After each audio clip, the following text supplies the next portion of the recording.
When I first started doing this project, it was some 15 years ago, it seems like now. I did it mostly for my own class, and I read bits that I knew they were going to have to read in class too. I had no idea at the time that the videos would become popular at all, or that people would want to listen to my reading of Robert Fagle's. But apparently that became the case.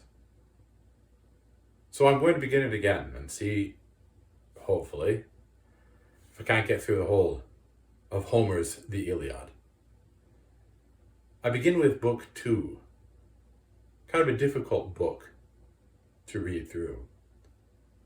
Good reason to start with that book, because it is difficult. And many people find it very hard to get through that book because there's so many listing of names. But I also read it now because with so many years under my belt, I have a much greater sense of what actually Homer is doing. Why does he include all those names? People from various places. There was a show, a live performance that came through town of Homer's Iliad several years ago, and it gave me a clue into what Book 2 really is about. When you read it, you've got to imagine it almost like the roll call of the dead, like reading the names of all of the fallen soldiers. If you've had experience of combat, or if you simply had experience of losing people that you love, it becomes particularly poignant.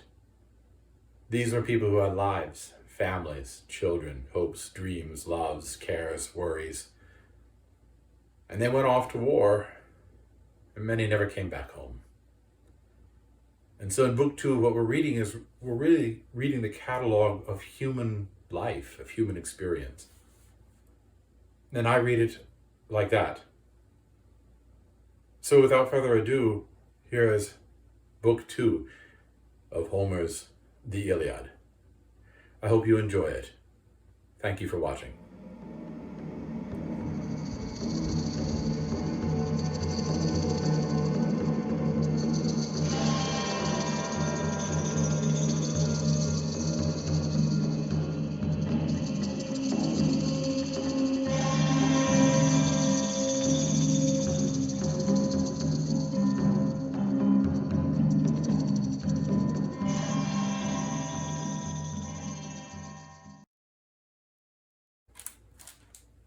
The Great Gathering of Armies. Now the great array of gods and chariot-driving men slept all night long, but the peaceful grip of sleep could not hold Zeus, turning it over in his mind. How to exalt Achilles, how to slaughter hordes of Achaeans, pinned against their ships. As his spirit churned, at last one plan seemed best.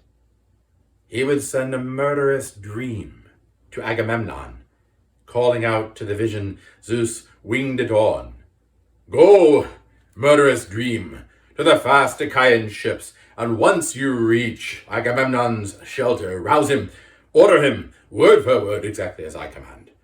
Tell Atrides to arm his long-haired Achaeans to attack at once full force. Now he can take the broad streets of Troy. The immortal gods who hold Olympus clash no more. Heroes' appeals have brought them round, and all agree griefs are about to crush the men of Troy. At that command, the dream went winging off, and passing quickly along the fast-trimmed ships, made for the king and found him soon, sound asleep in his tent, with refreshing God-sent slumber drifted round him. Hovering at his head, the vision rose like Nestor, Neleus' son, the chief Agamemnon honored most. In spite of Nestor's voice and sent by Zeus, the dream cried out, Still asleep, Agamemnon, the son of Atreus, that skilled breaker of horses. How can you sleep all night, a man weighed down with duties? Your army is turning over their lives to your command. Responsibility so heavy. Listen to me, quickly. I bring you a message sent by Zeus. A world away, but he has you in his heart. He pities you now. Zeus commands you to arm your long-haired Achaeans to attack at once, full force. Now you can take the broad streets of Troy. The immortal gods who hold Olympus clash no more. Hera's appeals have brought them round, and all agree. Griefs from Zeus are about to crush the men of Troy. But keep this message firmly in your mind. Remember, let no loss of memory overcome you when the sweet grip of slumber sets you free. With that the dream departed, leaving him there, his heart racing with hopes that would not come to pass. He thought he would take the city of Priam then, that very day. The fool! How could he know what work the father had in mind? The father, still bent on plaguing the Argives and Trojans, both with wounds and groans in the bloody press of battle. But rousing himself from sleep, the divine voice swirling round him, Atrides sat up, bolt awake, pulled on a soft tunic, linen, never worn, and over it threw his flaring battle cape. Under his smooth feet he fastened supple sandals. Across his shoulder slung his silver-studded sword. Then he seized the royal scepter of his fathers, whose power could never die, and grasping it tightly, off he strode to the ships of Argives armed in bronze. Now the goddess Dawn climbed up to Olympus' heights, declaring the light of day to Zeus and the deathless gods, as the king commanded heralds to cry out loud and clear, and muster the long-haired Achaeans to full assembly. Their cries rang out. Battalions gathered quickly. But first he called his ranking chiefs to council beside the ship of Nestor, the warlord born in Pylos. Summoning them together, there Atrides set forth his cunning, foolproof plan. Hear me, friends. A dream sent by the gods has come to me in sleep. Down through the bracing God-sent night it came, like good Nestor in features, height and build, the old king himself, and hovering at my head, the dream called me on. Still asleep, Agamemnon, the son of Atreus, that skilled breaker of horses, how can you sleep all night, a man weighed down with duties? Your armies turning over their lives to your command, responsibilities so heavy. Listen to me, quickly. I bring you a message sent by Zeus, well away, but he has you in his heart. He pities you now. Zeus commands you to arm your long-haired Achaeans to attack at once, full force. Now you can take the broad streets of Troy. The immortal gods who hold Olympus clash no more. Hera's appeals have brought them round, and all agree. Griefs from Zeus are about to crush the men of Troy. But keep this message firmly in your mind. With that, the dream went winging off, and soothing sleep released me. Come, see if we can arm the Achaeans for assault. But first, according to time-honored custom, I will test the men with a challenge. Tell them all to crowd the oarlocks, cut and run in their ships. But you, take up your battle stations at every point. Command them, hold them back. So much for his plan. Agamemnon took his seat, and Nestor rose among them. Noble Nestor, the king of Pylos' sandy harbor, spoke and urged them on with all good will.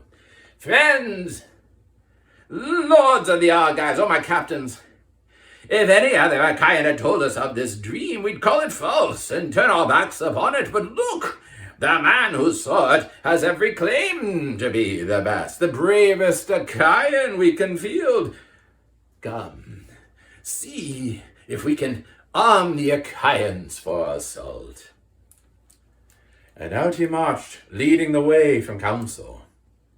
The rest sprang to their feet. The sceptred kings obeyed the great field marshal. Rank and file streamed behind and rushed like swarms of bees pouring out of a rocky hollow. Burst on endless burst, bunched in clusters, seething over the first spring blooms, dark hordes swirling into the air. This way, that way. So the many armed platoons from the ships and tents came marching on close file along the deep, wide beach to crowd the meeting grounds. And rumor, Zeus's crier, like wildfire blazing among them, whipped them on. The troops assembled. The meeting grounds shook. The earth groaned and rumbled under the huge weight as soldiers took positions. The whole place in uproar. 9 heralds shouted out, trying to keep some order. "Quiet, battalions! Silence! Hear your royal kings!" The men were forced to their seats, marshaled into ranks. The shouting died away. Silence. King Agamemnon rose to his feet, raising high in hand the scepter Hephaestus made with all his strength and skill. Hephaestus gave it to Cronos' son, Father Zeus, and Zeus gave it to Hermes, the giant-killing guide, and Hermes gave it to Pelops, that fine charioteer. Pelops gave it to Atreus, marshal of fighting men, who died and passed it on to Thyestes, rich in flocks, and he, in turn, bestowed it on Agamemnon, to bear on high, as he ruled his many islands and lorded mainland Argos. Now, leaning his weight upon that kingly scepter, Atrides declared his will to all Achaea's armies. "Friends, fighting Danaans, aids in arms of Ares, Cronos' son has trapped me in madness, blinding ruin.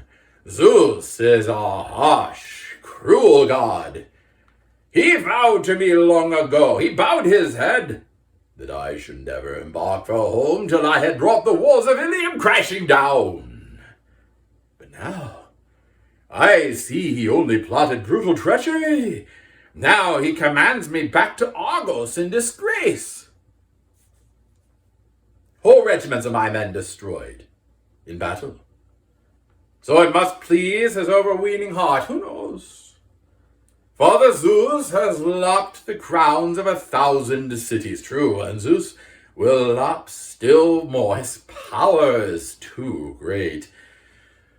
Oh, what humiliation, even for generations still to come, to learn that Achaean armies, so strong, so vast, fought a futile war.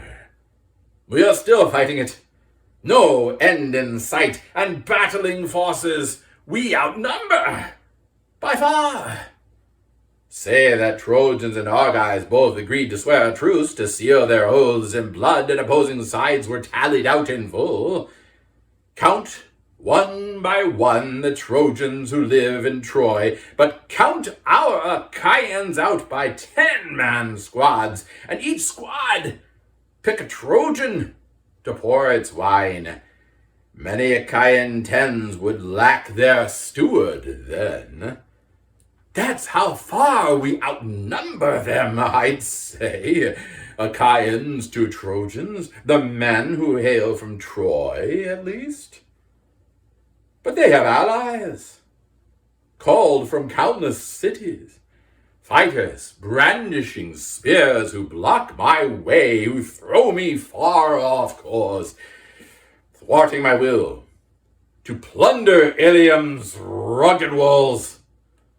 And now 9 years of almighty Zeus have marched by, our ship timbers rot, and the cables snap and fray, and across the sea, our wives and helpless children wait in their halls, wait for our return, and we, our work drags on unfinished as always, hopeless. The labor of war that brought us here to Troy. So, come, Follow my orders. All obey me now. Cut and run. Sail home to the fatherland we love. We'll never take the broad streets of Troy. Testing his men. But he only made the spirit race inside their chests. All the rank and file who never heard his plan. And the whole assembly surged like big waves at sea, the Icarian sea, when east and south winds drive it on, blasting down in force from the clouds of Father Zeus. Or when the west wind shakes the deep standing grain with hurricane gusts that flatten down the stalks. So the massed assembly of troops was shaken now. They cried in alarm and charged toward the ships. And the dust went whirling up from under rushing feet as the men jostled back and forth, shouting orders. Grapple the ships! Drag them down to the bright sea! Clean out the launching channels! Shrill shouts hitting the heavens, fighting, racing for home, knocking the blocks out underneath the hulls. And now they might have won their journey home. The men of Argos, fighting the will of fate, yes, if Hera had not alerted Athena. Inconceivable! Child of Zeus, whose battle shield is thunder, tireless one, Athena. What? Is this the way? All the Argives flying home to their fatherland, sailing over the seas brought back, leaving Priam and all the men of Troy a trophy to glory over. Helen of Argos, Helen for whom so many Argives lost their lives in Troy, far from native land. Go, range the ranks of Achaeans armed in bronze. With your winning words, hold back each man you find. Don't let them haul their rolling ships to sea. The bright-eyed goddess Pallas lost no time. Down she flashed from the peaks of Mount Olympus, quickly reached the ships, and found Odysseus first, a mastermind, like Zeus, still standing fast. He had not laid a hand on his black-benched hull. Such anguish racked his heart and fighting spirit. Now close beside him the bright-eyed goddess stood and urged him on. Royal son of Laertes, Odysseus, great tactician. What, is this the way? All you Argives flying home to your fatherland, tumbling into your oar-swept ships, leaving Priam and all the men of Troy, a trophy to glory over, Helen of Argos, Helen for whom so many Argives lost their lives in Troy, far from native land. No, don't give up now. Range the Achaean ranks with your winning words. Hold back each man you find. Don't let them haul their rolling ships to sea. He knew the goddess's voice. He went on the run, flinging off his cape as Eurybates picked it up, the herald of Ithaca, always at his side. Coming face to face with Atrides Agamemnon, he relieved him of his father's royal scepter. Its power can never die, and grasping it tightly, off he strode to the ships of Argives, armed in bronze. Whenever Odysseus met some man of rank, a king, he'd halt and hold him back with winning words. My friend, it's wrong to threaten you like a coward, but you stand fast, you keep your men in check. It's too soon to see Agamemnon's purpose clearly. Now he's only testing us. Soon he'll bow down hard. Didn't we all hear his plan in secret council? God forbid his anger destroy the army he commands. The rage of kings is strong. They're nursed by the gods. Their honor comes from Zeus. They're dear to Zeus, the god who rules the world. When he caught some common soldier shouting out, he'd beat him with a scepter, dress him down. You fool! Sit still. Obey the commands of others. Your superiors, you deserter, rank coward. You count for nothing. Neither in war nor council. How can all Achaeans be masters here in Troy? Too many kings can ruin an army. Mob rule. Let there be one commander, one master only, endowed by the son of crooked-minded Kronos with kingly scepter and royal rights of custom, whatever one man needs to lead his people well. So he ranged the ranks, commanding men to order, and back again they surged from ships and shelters, back to the meeting grounds with a deep, pounding din, thundering out as battle lines of breakers crash and drag along some endless beach and the rough sea roars. The armies took their seats, marshaled into ranks, but one man, Thersites, still railed on non-stop. His head was full of obscenities, teeming with rant, all for no good reason. Insubordinate, baiting the kings, anything to provoke some laughter from the troops.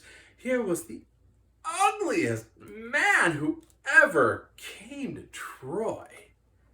Bandy-legged he was, with one foot clubbed, both shoulders humped over together, curving over his caved-in chest and bobbing above them, his skull warped to a point, sprouting clumps of scraggly, woolly hair. Achilles despised him most. Odysseus, too. He was always abusing both chiefs, but now he went for majestic Agamemnon, hollering out, taunting the kings with strings of cutting insults. The Achaeans were furious with him, deeply offended. But he kept shouting at Agamemnon, spewing his abuse. Still moaning and groaning, mighty Atrides? Why now? What are you panting after now?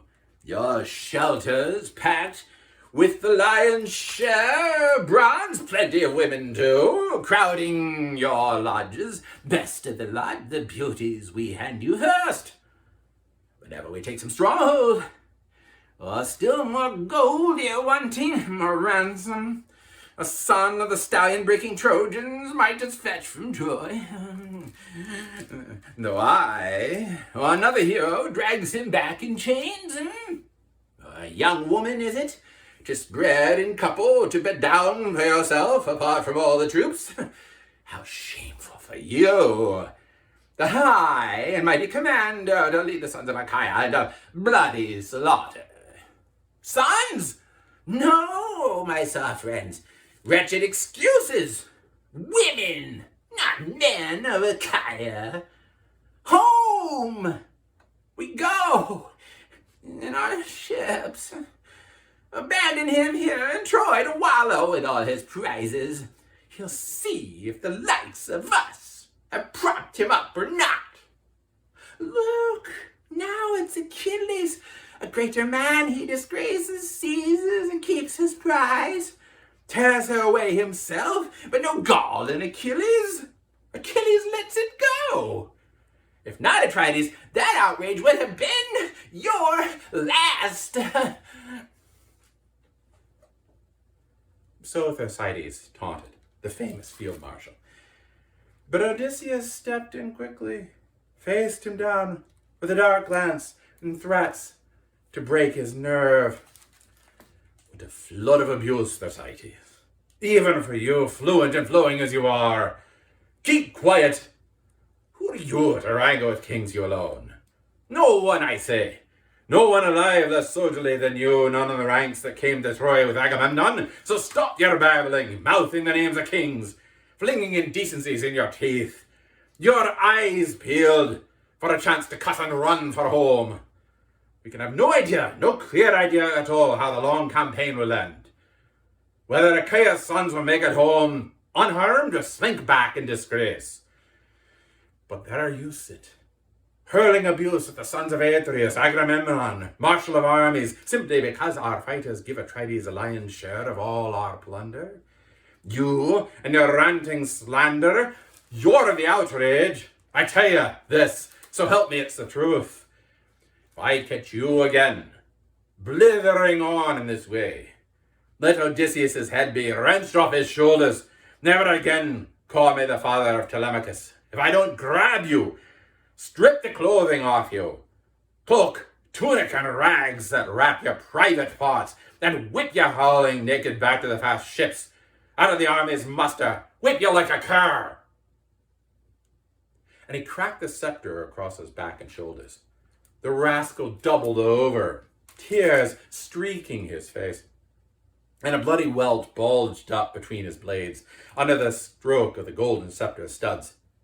He squatted, low, cringing, stunned with pain, blinking like some idiot, rubbing his tears off dumbly with a fist. Their morale was low, but the men laughed now, good hearty laughter breaking over Thersites' head. Glancing at neighbors, they would shout, "A terrific stroke! 1,000 terrific strokes! He's carried off Odysseus, taking the lead in tactics, mapping battle plans. But here's the best thing yet he's done for the men. He's put a stop to this babbling, foul-mouthed fool.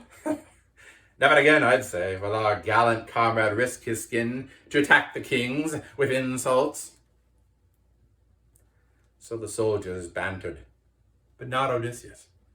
The raider of cities stood there, scepter in hand, and close beside him, the gray-eyed Athena rose like a herald, ordering men to silence. All, from the first to the lowest ranks of Achaea's troops, should hear his words and mark his counsel well. For the good of all he urged them. "Agamemnon, now my king, the Achaeans are bent on making you a disgrace in the eyes of every man alive. Yes, they failed to fulfill their promise, sworn that day they sailed here from the stallion land of Argos, that not until you had raised the rugged walls of Troy would they sail home again. But look at them now, like green defenseless boys or widowed women whimpering to each other, wailing to journey back. True, they've labored long, they're desperate for home. Any fighter cut off from his wife for 1 month would chafe at the benches, moaning in his ship, pinned down by gales and heavy raging seas. A month! But look at us. This is the 9th year come round, the 9th we've hung on here. Who could blame the Achaeans for chafing, bridling beside the baked ships? Ah, but still, what a humiliation it would be to hold out so long and then sail home empty-handed. Courage, my friends. Hold out a little longer till we see if Calchas defined the truth or not. We all recall that moment. Who could forget it? We were all witnesses then. All, at least, the deadly spirits have not dragged away. Why, it seems like only yesterday or the day before when our vast armada gathered, moored at Aulis, freighted with slaughter bound for Priam's Troy. We were all busy then, milling round a spring and offering victims up to the holy altars, full sacrifice to the gods to guarantee success, under a spreading plane tree where the water splashed, glittering in the sun, when a great omen appeared. A snake, and his back streaked red with blood, a thing of terror. Olympian Zeus himself had launched him into the clean light of day. He slid from under the altar, glided up the tree, and there the brood of a sparrow, helpless young ones, teetered high on the topmost branch tips, cowering under the leaves there. 8, they're all told, under the mother made the 9th. She'd borne them all, chirping to break the heart. But the snake gulped them down, and the mother cried out for the babies fluttering over him. He coiled, struck, fanging her a wing, a high, thin shriek. But once he'd swallowed down the sparrow with her brood, the son of crooked Cronos, who sent the serpent forth, turned him into a sign, a monument, clear to see. Zeus struck him to stone, and we stood by, amazed that such a marvel came to light. So then, when those terrible monstrous omens burst in on the victims we were offering to the gods, Calchas swiftly revealed the will of Zeus. Why is struck dumb now, my long-haired Achaeans? Zeus who rules the world has shown us an awesome sign, an event long in the future, later to come to birth, but the fame of that great work will never die. As the snake devoured the sparrow with her brood, ate and the mother made the ninth. She'd borne them all, so we will fight in Troy that many years. And then in the 10th we'll take her broad streets. So that day the prophet revealed the future. And now, look, by God, it all comes to pass. Up with you, all you Argives, geared for combat, stand your ground right here, until we take the mighty walls of Priam. He fired them so, the armies roared and the ships resounded round them, shattering echoes ringing from their shouts, as Argives cried assent to King Odysseus' words. And Nestor, the noble horseman, spurred them more. What disgrace! Look at you carrying on, and the armies mustered like boys! Fools! Not a thought in your heads for works of battle. What becomes of them now? The pacts and oaths we swore. Into the flames or councils, all the plans of men, the vows, sealed with the strong unmixed wine, the firm clasp of the right hand we trusted. We battle on in words as always. Mere words. What's the cure? We gotta find a thing. No matter how many years we wrangle here. Agamemnon, never swerve. Hold your first plan of action. Lead your armies headlong into the war. The rest of them, let them rot, the one or two who hatch their plans apart from all the troops. What good can they win from that? Nothing at all. Why, they'd scuttle home before they even learn of the vows of Zeus, with his dark, cloudy shield, are false or not. Zeus, the son of almighty Kronos, I remind you, bowed his head that day we boarded ship. All the Argives laden with blood and death for Troy. His lightning bolts on the right, good omens blazing forth. So now let no man hurry to sail for home. Not yet. Not till he beds down with a faithful Trojan wife, payment in full for the groans and shocks of war we have all borne for Helen. But any soldier wild with desire to reach his home at once, just let him lay a hand on his black-benched ship, and right in front of the rest he'll reach his death. But you, my king, be on your guard yourself. Come, listen well to another man. Here's some advice, not to be tossed aside, and I will tell it clearly. Arrange your men by tribes, even by clans, Agamemnon. So clan fights by the side of clan, tribe by tribe. Fight this way. If the Argives still obey you, then you can see which captain is a coward, which contingent too, and which is loyal, brave, since they will fight in separate formations of their own. Then what's more, if you fail to sack the city, you will know if the will of God's to blame or the cowardice of your men, inept in battle. And King Agamemnon took his lead, saluting.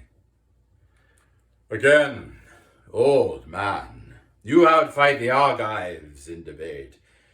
Father Zeus, Athena, Apollo, if only I had 10 men like Nestor to plan with me among Achaea's armies. Then we could topple Priam's city in a day, throttle it in our hands, and gut Troy to nothing. But Kronos' son Zeus, with his shield of storm, insists on embroiling me in painful struggles, futile wars of words. Imagine I and Achilles wrangling over a girl, battling man to man. And I was the first to let my anger flare. If the two of us could ever think as one, Troy could delay her day of death no longer. Not one moment. Go down, take your meal. The sooner to bring on war. Quickly, let each fighter sharpen his spear well, balance his shield well, feed his horses well, with plenty of grain to build their racing speed. Each man look well to his chariot's running order. Nerve himself for battle now, so all day long we can last out the grueling duels of Ares. No breathing space, no let up, not a moment, not till the night comes on to part the fighter's fury. Now, sweat will soak the shield strap round your chest. Your fist gripping the spear will ache with tensing. Now the leather will drench your war team's flanks, hauling your sturdy chariot. But any man I catch trying to skulk behind his long-beaked ships hanging back from battle, he is finished. No way for him to escape the dogs and birds. So he commanded, and the armies gave a deep resounding roar like waves crashing against a cliff when the south wind whips it, bearing down some craggy headland jutting out to sea.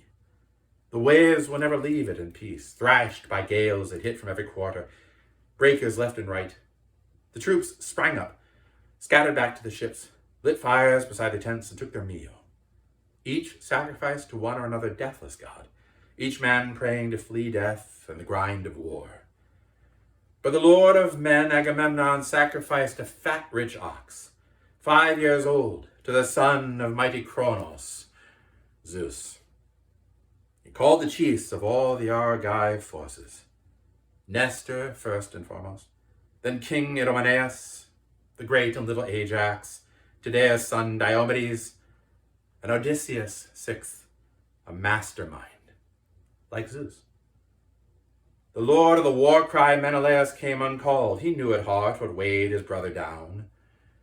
They stood in a ring around the ox, took up barley, and then, rising among them, King Agamemnon raised his voice in prayer.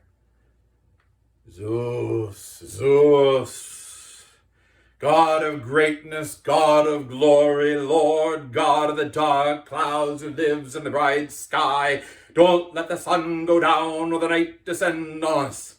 Not till I hurl the smoke-black halls of Priam headlong, torch his gates to blazing rubble, rip the tunic of Hector and slash his heroic chest to ribbons with my bronze, and a rock of comrades round him graveling face down gnaw their own earth. So Agamemnon prayed, but the son of Kronos would not bring his prayer to pass. Not yet. The father accepted the sacrifices, true, but doubled the weight of thankless, ruthless war. Once the men had prayed and flung the barley, first they lifted back the heads of the victims, slit their throats, skinned them, and carved away the meat from the thigh bones and wrapped them in fat, a double fold sliced clean and topped with strips of flesh, and they burned those on a cleft stick, peeled and dry, spitted the vitals, held them over Hephaestus' flames. And once they'd charred the thighs and tasted the organs, they cut the rest into pieces, pierced them with spits, roasted them to a turn, and pulled them off the fire. The work done, the feast laid out, they ate well, and no man's hunger lacked a share of the banquet. And when they put aside desire for food and drink, Nestor, the noble old horseman, spoke out first. Marshal Atrides, lord of men, Agamemnon, no more trading speeches now, no more delay. Putting off the work the god puts in our hands. Come, let the heralds cry out to all contingents. Full battle armor, muster the men along the ships. Now down we go, united, review them as we pass. Down through the vast encampment of Achaia, the faster to rouse the slashing god of war. Agamemnon, the lord of men, did not resist. He commanded heralds to cry out loud and clear and summon the long-haired Achaean troops to battle. Their cries rang out. The battalions gathered quickly. The warlords dear to the gods and flanking Agamemnon strode on ahead, marshalling men-at-arms in files. And down their ranks the fiery-eyed Athena bore her awesome shield of storm, ageless, deathless. 100 golden tassels, all of them braided tight and each worth 100 oxen, float along the front. Her shield of lightning, dazzling, swirling around her. Headlong on Athena swept through the Argive armies, driving soldiers harder, lashing the fighting fury in each Achaean's heart. No stopping them now, mad for war and struggle. Now, suddenly, battle thrilled them more than the journey home, than sailing hollow ships to their dear native land.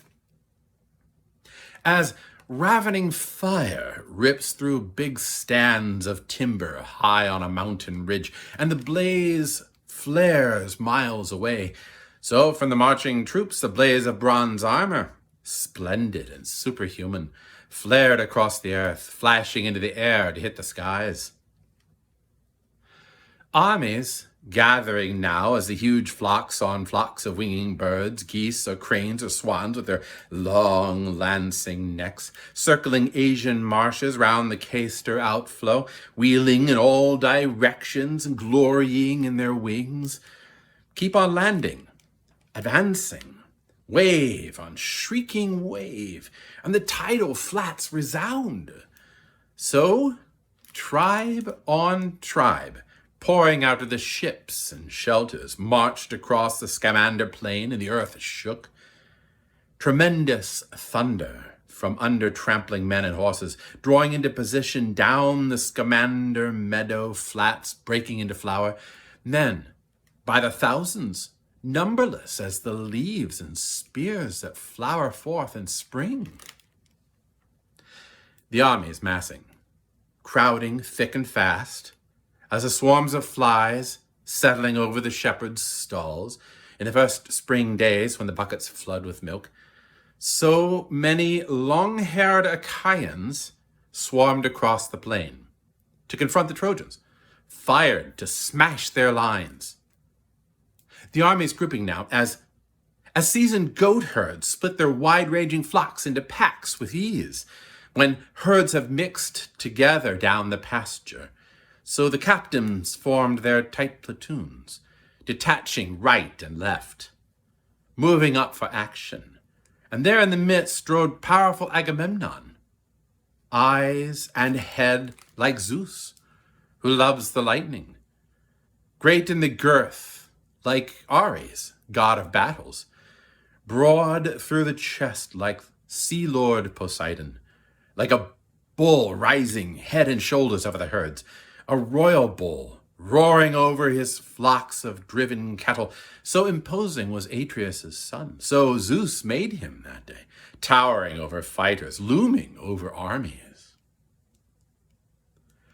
Sing to me now, you muses, who hold the halls of Olympus. Your goddesses, you're everywhere. You know all things. All we hear is a distant ring of glory. We know nothing. Who were the captains of Achaia? Who were the kings? The mass of troops I can never tally, never name, not even if I had 10 tongues and 10 mouths. A tireless voice and the heart inside me bronze. Never, unless you, muses of Olympus, daughters of Zeus whose shield is rolling thunder, sing, sing in memory all who gathered under Troy. Now, I can only tell the lords of the ships in all their numbers. First came the Boeotian units, led by Leitus and Penelos, Arcesilaus and Prothoenor, and Clonius shared command of the armed men who lived in Hieria, Rhachiaulis, Chienus, Scolus, and Etionus, spurred with hills, Thesbia and Graia, the dancing rings of Mycalasus, men who lived round Harma, Elasion and Erythrae, and those who settled Ilion, Hyle, and Petlion, Ocalea, Medion's fortress, walled and strong, Copae, Eutresis, and Thisbe, thronged with doves, fighters from Coronea, Haliartus deep in meadows, and the men who held Plataea and lived in Glycis, men who held the rough-hewn gates of lower Thebes, Onchestus the holy, Poseidon's sun-filled grove, men from the town of Arne, green with vineyards, Midea and sacred Nisa, Anthedon on the marches. 50 ships came freighted with these contingents, 120 young Boeotians manning each. These men who lived in Aspledon, Orchomenos of the Minions, fighters led by Ascalaphus and Ialmenus, sons of Ares, whom Astioche bore, and Actor, son of Asius's halls, when the shy young girl, climbing into the upper rooms, made love with the god of war in secret, shared his strength. In her 2 sons' command sailed 30 long curved ships. Then Schedius and Epistrophus led the men of Phocus, 2 sons of Iphitus, that great heart, Naubolus' son. The men who held Kyparissus and Pytho's high crags, the hallowed earth of Crisa, Daulis, and Panopeus, men who dwelled round Anamoria, round Hyampolis, men who lived along the Cephisus' glinting waters, men who held Lilaea close to the river's well springs. Laden with all their ranks came 40 long black ships, and Phocian captains ranged them column by column, manning stations along the Boeotians' left flank. Next, the Locrians, led by racing Ajax, son of Oileus. Little Ajax, a far cry from the size of Telamonian Ajax, a smaller man, but trim in his skin-tight linen corselet, he outthrew all Hellenes, all Achaeans, with his spear. He led the men who lived in Opois, Chinos, Calliaras, Bessa, and Scaphe, the delightful town of Augea, Tarphe and Thronion down the Boagrius River.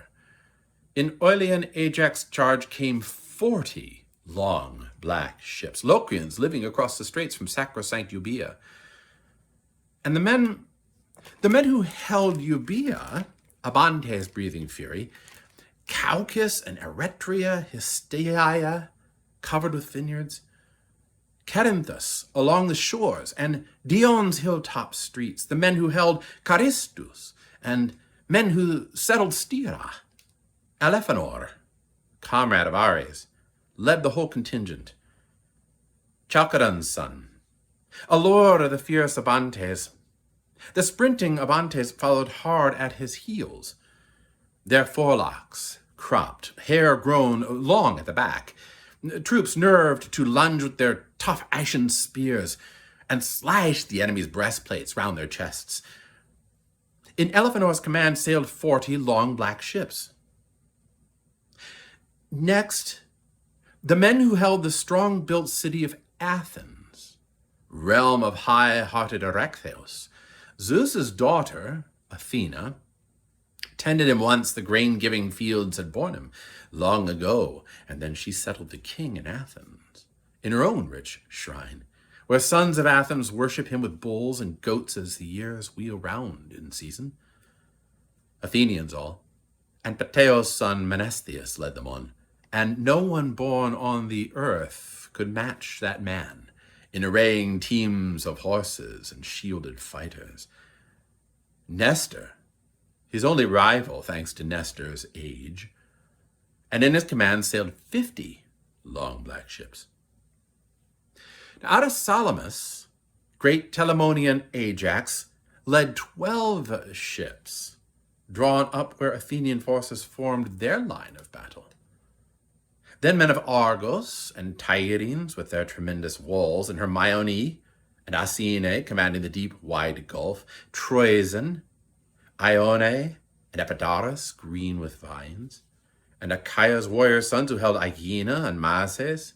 Diomedes, lord of the war cry, led their crack contingents, flanked by Sthenelus, far-famed Capanius' favorite son.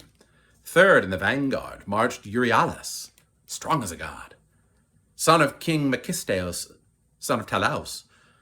But over them all, with cries to martial men, Diomedes led the whole force, and his Argives sailed in 80 long black ships. Next, the men who held Mycenae's huge walled citadel, Corinth in all her wealth and sturdy, strong Cleonae, men of Orniae, lovely Arethyrea and Sicyon, Adrastus' domain before he ruled Mycenae, men of Hyperasia, Gonoesa, perched on hills, men who held Pellene and those who circled Aigion, men of the coastal strip and Helice's broad headland. They came in 100 ships, and Agamemnon led them on, Atreus' royal son, and marching in his companies came the most and bravest fighting men by far. And there in the midst, armed in gleaming bronze in all his glory, he towered high above all his fighters. He was the greatest warlord. He led by far the largest army. Next, those who held Lacedaemon's hollows deep with gorges, Pharis, Sparta, and Messe, crowded haunt of the wild doves, men who lived in Bryceae and Algiae's gracious country, men who held Amyclae, Helos, the seaboard fortress, men who settled Laas and lived near Aetilus. Agamemnon's brother, Menelaus, lord of the war cry, led their 60 ships, armed them apart, downshore, and amidst their ranks he marched, ablaze with valor, priming men for attack, and his own heart blazed the most to avenge the groans and shocks of war they'd borne for Helen.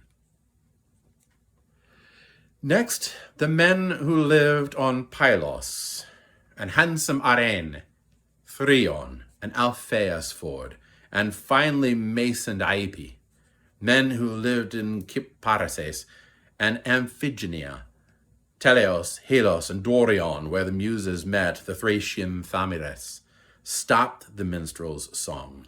From Oechalia he came, from Oechalia's king, Eurytus, boasting to high heaven that he could outsing the very Muses. The daughters of Zeus, whose shield resounds with thunder, they were enraged. They maimed him. They ripped away his voice, the rousing immortal wonder of his song, and wiped all arts of harping from his mind. Nestor, the noble old horseman, led those troops in 90 sweeping ships lined up along the shore. And those who held Arcadia under Cylene's peak near Iapetus' ancient tomb, where men fight hand to hand.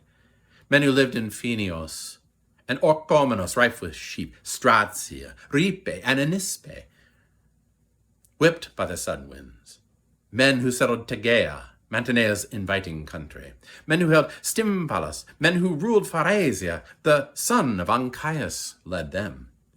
Powerful Agapenor, with 60 ships in all, and aboard each vessel crowded full Arcadian companies skilled in war. Agamemnon himself, the lord of men, had given them those well-benched ships to plow the wine-dark sea, since works of the sea meant nothing to those landsmen. Then the men who lived in Buprasian, brilliant Elis, all the realm as far as Hyrmene and Myrsinus, frontier towns in Olenian rock and Elysion bound within their borders.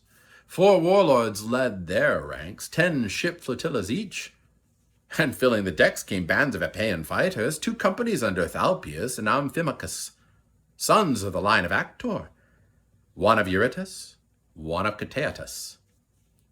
Strong Diores, the son of Amarynceus, led the 3rd, and the princely Polyxenus led the 4th, the son of King Agasthenes, Augeas' noble stock. Then ocean men from Dulichion and the Holy Islands. The Echinades rising over the sea across from Elis. Meges, a match for Ares, led their troops for war. A son of the rider Phyleus, dear to Zeus, who once enraged at his father, fled and settled Dulichion.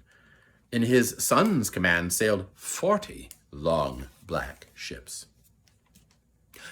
Next, Odysseus led his Cephalenian companies, gallant-hearted fighters, the island men of Ithaca, of Mount Neriton's leafy ridges shimmering in the wind, and men who lived in Crocylia and rugged Agilipus, men who held Zacynthus, and men who dwelled near Samos, and mainland men who grazed their flocks across the channel. That mastermind, like Zeus, Odysseus led those fighters on. In his command, 12 ships sailed, prows flashing crimson. Anthoas, son of Andraemon, led Aetolia's units, soldiers who lived in Pluran, Pylene, and Olenus, Calchas along the shore, and Calydon's rocky heights, where the sons of well-born Aeneas were no more, and the king himself was dead, and Meleager with his golden hair was gone. So the rule of all Aetolian men had passed to Thoas, and in Thoas' command sailed 40 long black ships. And the great spearman Idomeneus led his Cretans, the men who held Knossos and Gortyn ringed in walls, Lictos, Miletus, Lycastus, bright chalk bluffs, Phaistos and Rhetion, cities a joy to live in. The men who peopled Crete, 100 cities strong. The renowned spearman Idomeneus led them all in force, with Meriones, who butchered men like the god of war himself.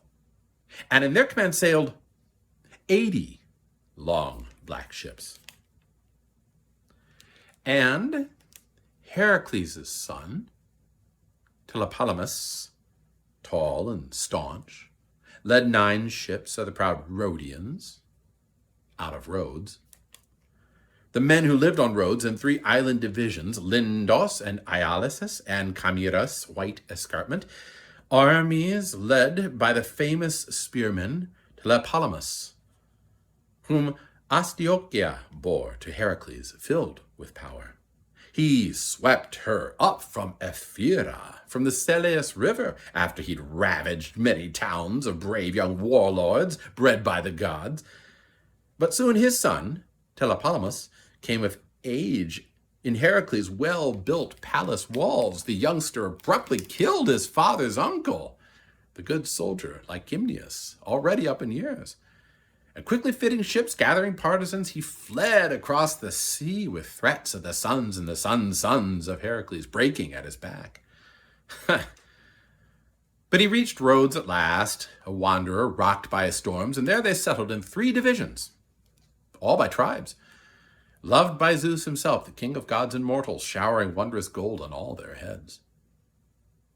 Nereus led his 3 trim ships from Cyme, Nereus, the son of Aglaea, and King Charopus. Nereus, the handsomest man who ever came to Troy, of all the Achaeans after Peleus' fearless son. But he was a lightweight, trailed by a tiny band. And men who held Nisidus, Casus, and Crapathus, Cos, Eurypylus town, and the islands called Calydnae. Combat troops and Antiphus and Phidippus led them on, the 2 sons of the warlord Thessalus, Heracles' son. In their command sailed 30 long, curved ships. And now, Muse, sing all those fighting men who lived in Pelasgian Argos, the big contingents out of Aeolus and Alope and Trachis, the men of Thea and Hellas, where the women are a wonder, all the fighters called Achaeans, Hellenes, and Myrmidons, ranked in 50 ships, and Achilles was their leader. But they had no lust for the grind of battle now. Where was the man who marched their lines to war? The brilliant runner Achilles lay among his ships, raging over Briseis, the girl with lustrous hair, the prize he seized from Lyrnessus, after he had fought to exhaustion at Lyrnessus, storming the heights and breached the walls of Thebes, and toppled the vaunting spearmen Epistrophus and Maines, sons of King Eunus, Selepius' son, all for Briseis. His heart was breaking now. Achilles lay there now, but he would soon rise up in all his power. Then men of Phylake, Pyrasus, banked in flowers, Demeter's closed and holy grove, and Itan, mother of flocks, Antron along the shore, and Teleos deep in meadows. The veteran Protesilaus had led those troops while he still lived. But now for many years the arms of the black earth had held him fast, and his wife was left behind, alone in Phylake. both cheeks torn in grief, their house half built. Just as he vaulted off his ship, a Dardan killed him, first by far of the Argives, slaughtered on the beaches. But not even then were his men without a captain, yearn as they did for their lost leader. No, Podarches, a fresh campaigner, ranged their units, a son of Iphiclus, son of Phylacus, rich in flocks. Podarches, gallant Protesilaus' blood brother, younger born, but the older man proved braver, too, an iron man of war. Yet not for a moment did his army lack a leader, yearn as they did for the braver dead. Under Podarches sailed their 40 long black ships. And the men who lived in Pherae, fronting Lake Beobes, in Beobe and Glaphyrae and Iolcus' sturdy ramparts. Their 11 ships were led by Admetus' favored son, Eumelus, born to Admetus by Alcestis, queen of women, the most radiant daughter Pelias ever fathered. Then men who lived in Methone and Thaumacia, men who held Malabia and rugged rigid Olizan. Philoctetes, the master archer, had led them on in 7 ships with 50 oarsmen aboard each, superbly skilled with the bow in lethal combat. But their captain lay on an island, racked with pain. In Lemnos' holy shores, where the armies had marooned him, agonized by his wound, the bite of a deadly water viper. There he writhed in pain, but soon, encamped by the ships, the Argives would recall Philoctetes, their great king. But not even then were his men without a captain, yearn as they did for their lost leader. No, Medon formed them up, Ilias' bastard son, whom Rhene bore to Ilias, grim raider of cities. And men who settled Trica, rocky Ithome, terraced high, and men who held Icalia and Eurytus' city. The 2 sons of Asclepius led their units now, both skilled healers, Podalirius and Machaon. In their command sailed 40 curved black ships. And men who held Ormenion and the Hyperion spring, men who held Asterion, Titanus' chalk-white cliffs. Eurypylus marched them on. Ioamon's shining sun. In his command sailed 40 long black ships. And the men who settled Argissa and Girton, Orthe, Elone, the gleaming citadel, Olooson. Polypetes, braced for battle, led them on, the son of Pirithous, son of deathless Zeus. Famous Hippotamia bore the warrior to Pirithous. That day he wreaked revenge on the shaggy centaurs, routed them out of Pelion, drove them to the Athices. Polypetes was not alone. Leonteus shared the helm, companion of Ares, Caeneus' grandson, proud Coronus' son, and in his command sailed 40 long black ships. And Goneus, out of Caiphas, led on 22 ships, and in his platoons came Ennianus and battle-tried Paraebians, who pitched homes in the teeth of Dodono's bitter winters, who held the tilled acres along the lovely Titaresus that runs her pure crystal currents into Peneus, never mixed with Peneus' eddies, glistening silt, but gliding over the surface, smooth as olive oil, branching, breaking away from the river Styx, the dark and terrible oath stream of the gods. And Prothous, son of Tenthredon, led the Magnesians, men who lived round the Peneus. Up along Mount Pelion sloped and wind-whipped leaves, racing Prothous led them on, and in his command sailed 40 long black ships. These were the captains of Achaia and the kings. Now tell me, Muse, who were the bravest of them all, of the men and chariot teams that came with Atreus' sons? The best by far of the teams were Eumelus' mares, and Pheres' grandson drove them, swift as birds, matched in age, and their glossy coats and matched to builders' level, flat across their backs. Phoebus Apollo, lord of the silver bow, had bred them both in Perea, a brace of mares that raced the war god's panic through the lines.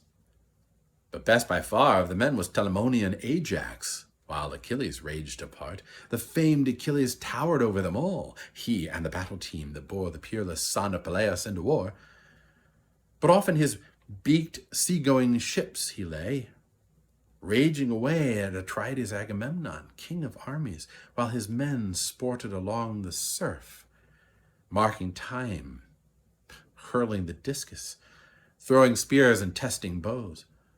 And the horses, each beside its chariot, champing clover and parsley from the marshes, waited, pawing idly. Their master's chariots stood under blankets now, stored away in the tents, while the rank and file, yearning for their leader, the great man of war, drifting here and there throughout the encampment, hung back from the fighting. But on the armies came, as if the whole earth were devoured by wildfire, yes, and the ground thundered under them deep as it does for Zeus who loves the lightning. Zeus in all his rage when he lashes the ground around Typhaeus in Arima. There, where they say the monster makes his bed of pain, so the earth thundered under their feet. Armies trampling, sweeping through the plain at blazing speed. Now the Trojans. Iris, the wind-quick messenger, hurried down to Ilium, bearing her painful message sent by storming Zeus. The Trojans assembled hard by Priam's gates, gathered together there, young men and old. And rushing closer, racing Iris addressed them, keying her voice to that of Priam's son, Polites. He had kept a watch for the Trojans, posted atop old Icyatus' tomb, and poised to sprint for home at the first sign of Argives charging from the ships. Like him to the life, the racing Iris urged. Old Priam, words, endless words, that is your passion always as once in the days of peace, but ceaseless wars upon us. Time and again I've gone to battle, fought with men, but I've never seen an army great as this. Too much. Like piling leaves or sand, and on they come, advancing across the plain to fight before our gates. Hector, I urge you first of all, do as I tell you. Armies of allies crowd the mighty city of Priam, true, but they speak 1,000 different tongues. Fighters gathered here from all ends of the realm.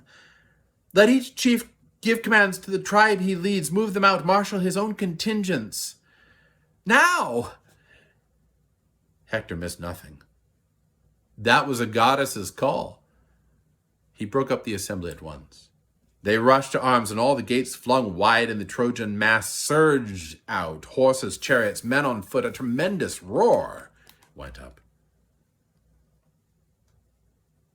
Now a sharp ridge rises out in front of Troy, all on its own, and far across the plain, with running room around it. All sides clear. Men call it Thicket Ridge. The immortals call it the leaping Amazon Myrene's mounded tomb, and there the Trojans and allies ranged their troops for battle. First, tall Hector, with helmet flashing, led the Trojans, Priam's son, and in his command by far the greatest, bravest army, divisions harnessed in armor, veterans bristling spears. And the noble son of Anchises led the Dardanians, Aeneas, whom the radiant Aphrodite bore, Anchises, down the folds of Ida, a goddess bedded with a man. Not Aeneas alone, but flanked by Antenor's 2 sons, Acamas and Archilochus, trained for every foray.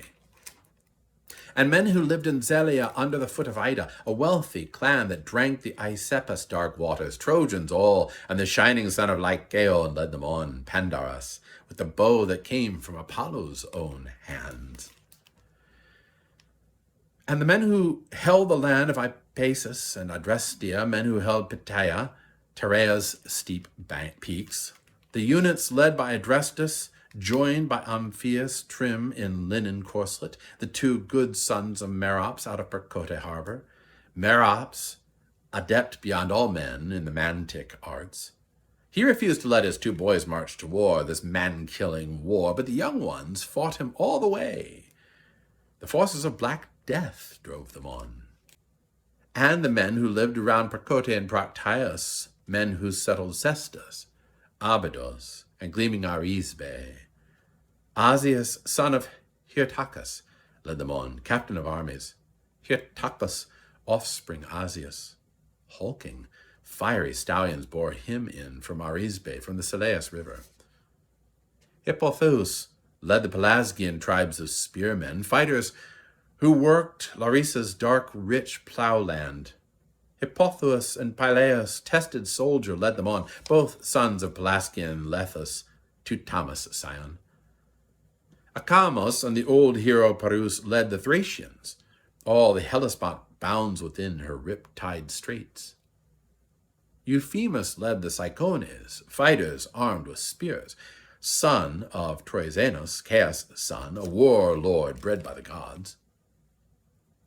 Pyrrhecmus led the Paeonians, reflex bows in hand, hailing from Amydon, far west, and the broad river Axius, clearest stream that flows across the earth.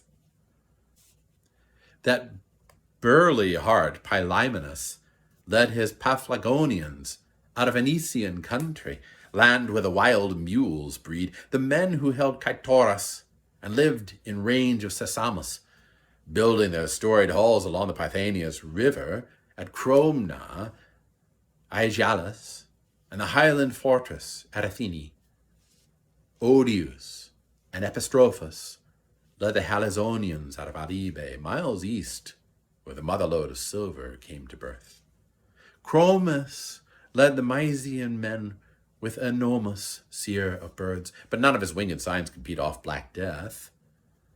Down he went, crushed by racing Achilles' hands, destroyed in the river where he slaughtered other Trojans too. Ascanius, strong as a god, and Phorcus led the Phrygians in from Ascania due east, prime for the clash of combat. Mesthles and Antiphus led Maeonia's proud contingent. Teleimanus, two sons, sprung from the nymph of Gyga Lake, led on Maeonian unit, born and bred under Mount Tmolus. Nastes led the Carians, wild with barbarous tongues, men who held Miletus. Theres, ridges thick with timber, Meander's currents, and Mount Mycale's craggy peaks. Amphimachus and Nastes led their formations on. Nastes and Amphimachus, Naumeon's flamboyant sons. Nastes strolled to battle decked in gold, like a girl. The fool. None of his trappings kept off grisly death. Down he went, crushed by racing Achilles' hands, destroyed at the ford where battle-hard Achilles stripped his gold away. And, last, Sarpedon and valiant Glaucus marched the Lycians on from Lycia far south, from the Xanthus swirling rapids.